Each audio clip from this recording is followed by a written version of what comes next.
Vamos a mais um momento de umas pequenas reflexões que tem como tema. Antes de falar do tema, gostaria de agradecer a todos aqueles que já se inscreveram no canal e que compartilhem essas reflexões para que cheguem a mais e mais pessoas. Peço ainda àqueles que não se inscreveram que se inscrevam. E a todos peço que deixem o seu joinha. Nos ajuda a manter o canal ativo, pronto para receber mais e mais reflexões. O tema de hoje é: Deus nos chama sempre pelo nome. Assim como Deus se dirigiu várias vezes a Samuel chamando-o pelo nome, o Senhor chamou Samuel, 1 Samuel capítulo 3, versículo 4. Também se dirige a nós, chamando-nos pelo nosso nome. E da mesma forma que Samuel não entendia que era o Senhor que o chamava e pensava que era Eli, Samuel correu para junto de Eli e disse: Eis-me aqui, chamaste-me. 1 Samuel capítulo 3, versículo 5. Também acontece conosco, na maioria das vezes, não reconhecemos que é o Senhor que está nos chamando. O chamado. O que significa isso? Primeiro, para acreditarmos que Deus nos chama, precisamos ter fé. Mas o que é a fé? Como nos ensina o nosso catecismo, a fé é a resposta do homem a Deus. Catecismo da Igreja Católica, número 143. Mas a fé, nós só podemos tê-la se nos for dada por Deus. Jesus então lhe disse: Feliz és, Simão, filho de Jonas, porque não foi a carne nem o sangue que te revelou isto, mas meu Pai que está nos céus. Mateus capítulo 16, versículo 17. Portanto, a fé é um dom de Deus, uma virtude sobrenatural infundida por Ele.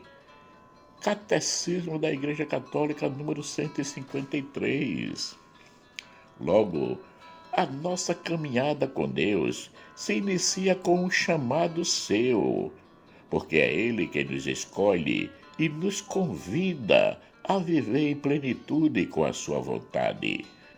Não fostes vós que me escolhestes, mas eu vos escolhi e vos constituí para que vades e produzais fruto, e o vosso fruto permaneça. Eu assim vos constituí, a fim de que tudo quanto pedirdes ao Pai em meu nome, Ele vos conceda. João capítulo 15, versículo 16. Assim como Samuel teve um guia espiritual que foi o Eli, compreendeu então Eli que era o Senhor que chamava o menino. Vai, torna a deitar-te, disse-lhe ele, e se ouvireis que te chamam de novo, responde: Falai, Senhor, que vosso servo escuta. Voltou Samuel e deitou-se. 1 Samuel capítulo 3, versículos 8 e 9. Também nós devemos ter o nosso guia espiritual, ou pelo menos uma pessoa que nos ajude a entender a nossa caminhada com Cristo. Isso nos mostra que nada podemos fazer sozinhos.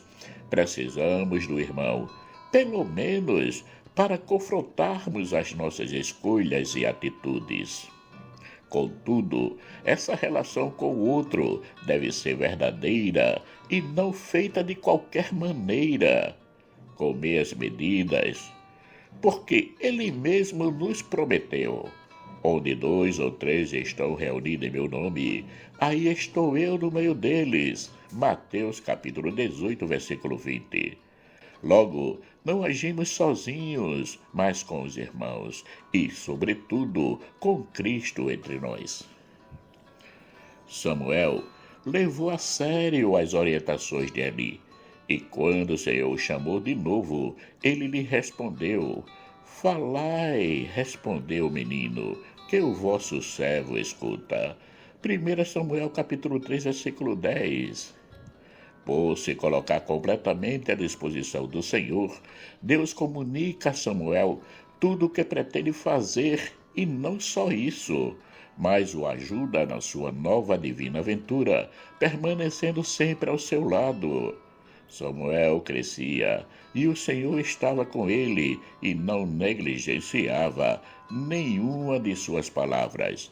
1 Samuel capítulo 3, versículo 19. Do mesmo modo que Deus agiu com Samuel, age também conosco, quando nos colocamos plenamente à disposição em realizar sua vontade nas nossas vidas.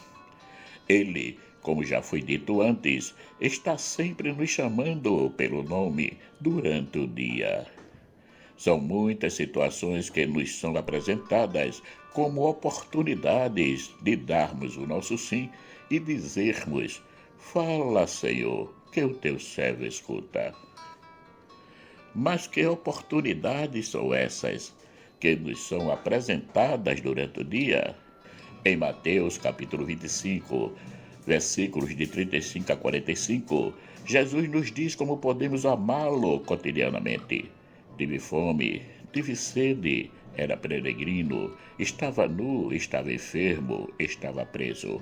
Confiras em Mateus capítulo 25, versículos de 35 a 36. Além dessas dicas, temos também no nosso dia a dia as dificuldades que se apresentam a nós, esperando uma resposta, uma atitude da nossa parte. Essas dificuldades podem ser nas nossas casas, no trabalho, com os amigos, na sociedade, na igreja, nos nossos grupos de orações, etc. Mas não temos somente as dificuldades. Temos também momentos bons que nos chamam a estarmos atentos ao amor, à humildade e à compreensão, para que nada do que esteja acontecendo nos ensoberbeça e nos leve à vaidade. Tudo é vaidade da vaidade. Confira Eclesiástico capítulo 1, versículo 2. Como vimos, a todo um chamado se espera uma resposta.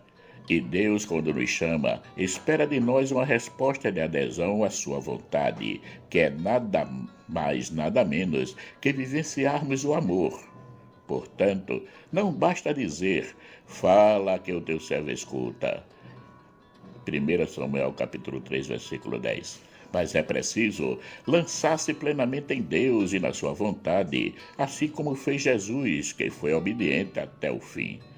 E sendo exteriormente reconhecido como homem, humilhou-se ainda mais, tornando-se obediente até a morte e morte de cruz. Filipenses capítulo 2, versículo 8. Sempre que tivermos a oportunidade de dizermos: fala, Senhor, que teu servo escuta, nos coloquemos imediatamente no amor. Não percamos a oportunidade que nos são apresentadas para vivenciarmos o amor. Jesus, em toda a sua vida terrena, nos demonstrou isso.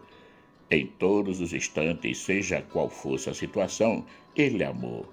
E isso é pedido aos seus seguidores, que amem sempre. Há mais alegria em dar do que em receber. Atos capítulo 20, versículo 35.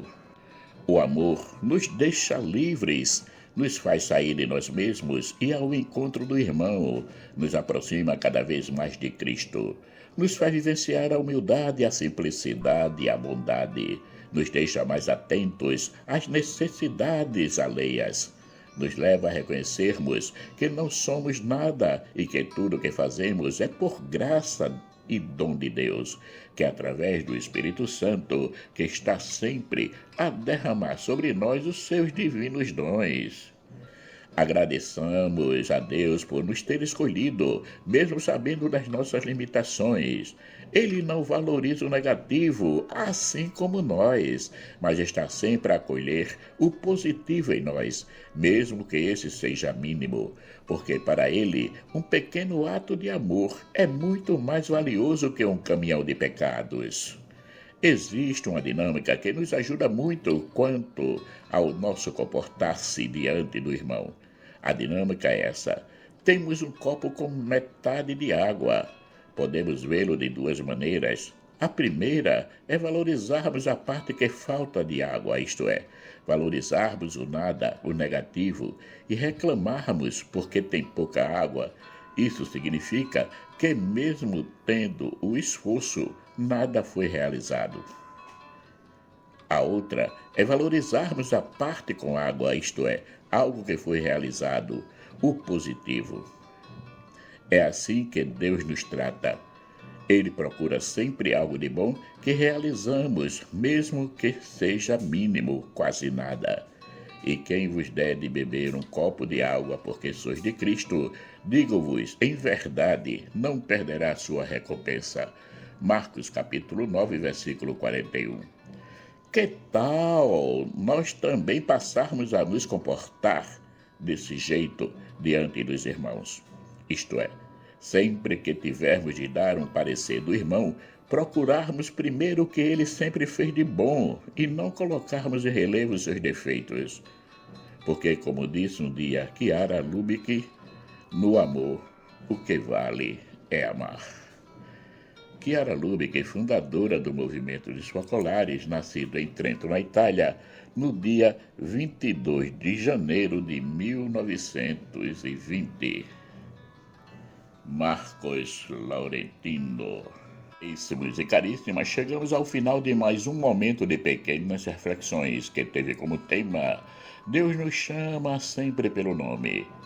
Agradeço mais uma vez a todos aqueles que já se inscreveram no canal e peço àqueles que ainda não se inscreveram que se inscrevam para que possa nos manter ativos e publicar mais e mais reflexões. Que o nosso Pai Eterno Rico, em bondade, misericórdia e amor, nos dê um excelente dia. Amém.